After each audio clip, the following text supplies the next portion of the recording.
Okay so جب 1962 کا constitution impose ہوا سو اس کی امپوزیشن کے بعد وی کین سی کہ there was relatively political stability, چونکہ ایک اسٹرانگ کنٹرول تھا جنرل ایوب خان کا سسٹم کے اوپر. So we experience political stability after the promulgation of the 1962 constitution.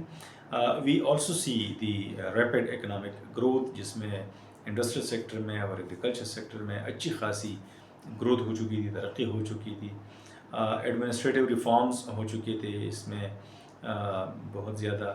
اور اس کے علاوہ سب سے اہم اس کی جو سگنیفیکنس ہے 1962 کانسٹیٹیوشن کا، کہ اس کی پروملگیشن کے ساتھ ہی ملک سے مارشل لا کا خاتمہ بھی ہو گیا. لیکن اس کے ساتھ کچھ اس کے نیگیٹو آسپیکٹس بھی تھے، جس کا میں نے کچھ ذکر بھی کر دیا.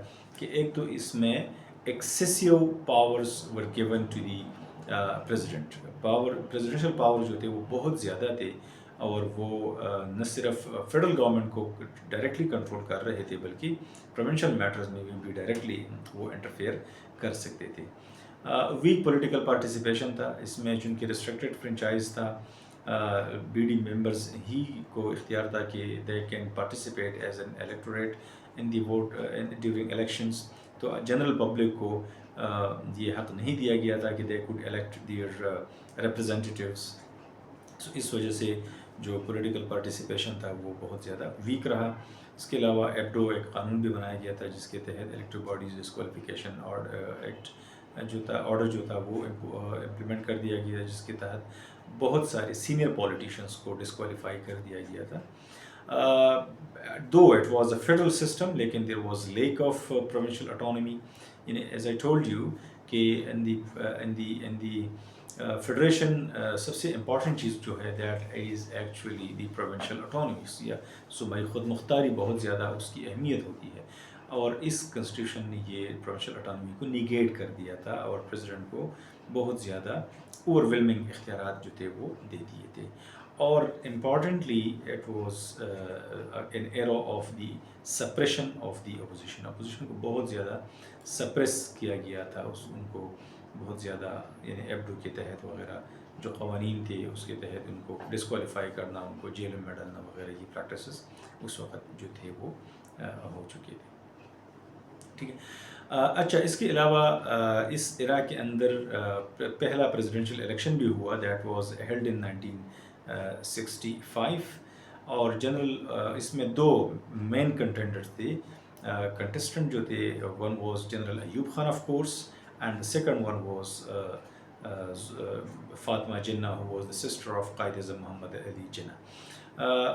فاطمہ جناح جو تھی, she was the candidate of the combined opposition parties COP, اور جنرل ایوب خان جو تھے وہ کنونشن مسلم لیگ کے وہ کینڈیڈیٹ تھے.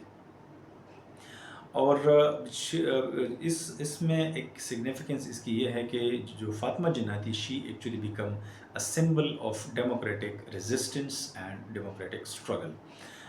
What was the out come of the general elections? تو آؤٹ کم ایز ایکسپیکٹڈ, جس کو بی ڈی ڈی سسٹم کے ذریعے سے الیکشن کو مینیپولیٹ کر دیا گیا, اور جنرل ایوب خان جو تھا he actually won the majority of the votes and got elected as the president of the Pakistan. لیکن انٹرسٹنگلی جنرل ایوب خان کو ایسٹ پاکستان میں بھی زیادہ ووٹ نہیں پڑا, ادھر بھی اس کو ناکامی ہو گئی تھی, اور جو ہمارا کراچی کا شہر ہے اس میں بھی جنرل ایوب کو زیادہ ووٹ نہیں ملے تھے. لیکن however he managed to get majority of the votes and got himself elected. Opposition نے ظاہری بات ہے as usual they blame the general Ayub Khan for rigging, اور ہوا بھی تھا, اس میں کوئی شک نہیں ہے. That was a rigged election. Misuse of state machinery, جس کو جنرل ایوب خان جو تھے he was in power and he was the most powerful person at that time, so he could use the state authority and state machinery in his own interest, اور اس نے اس کو کر بھی دیا تھا.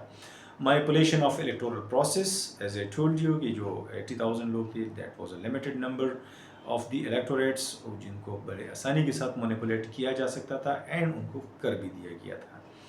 اینڈ دی الیکشن جو تھا it was it further depend the political polarization. As I told you کہ ایسٹ پاکستان ویسٹ پاکستان کے اندر جو پہلے سے اختلافات موجود تھے, جو ایک پولرائزیشن موجود تھا, وہ فردر ڈیپن ہوا اور اس کی کنسیکوینسز پھر ہمیں آگے آنے والے جو ادوار ہے اس میں ہمیں دیکھنے پڑے اور اس میں ہمیں وہ بیڈلی ایکسپیرئنس بھی کرنے پڑے.